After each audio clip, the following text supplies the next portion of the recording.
Was there anything, Charlie, that when you were on last time, was there anything that, I know we talked for a few hours, I think. Yeah, we did. Yeah. Was there any major things that as you listened to it again that you said to yourself, you know what, I should talk about this as well?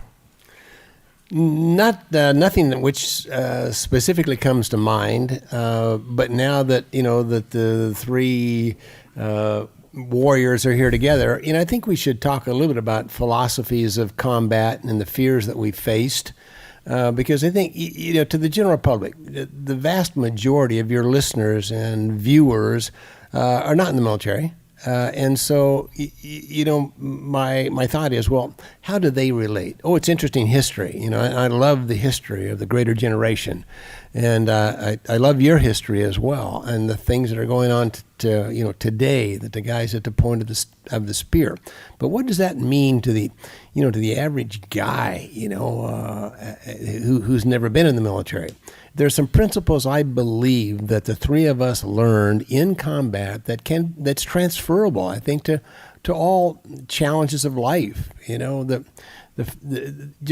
fact that you face your fears. You step into the box, and Jim did it, and you've done it, where you could have run the other way. You could have quit. You could have checked out, but. All three of us felt like that we had a duty to our country, a duty to our brotherhood, and so we, picked up the baton and continued on. And so, to me, that's sort of the important part, the part that you can transfer more than just the military history that we all have, the philosophy of meeting challenges.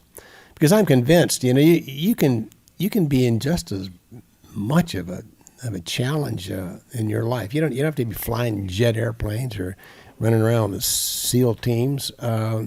You can face challenges when a person is diagnosed with cancer or loses a child, or for that matter gets cut out of your lane on the freeway.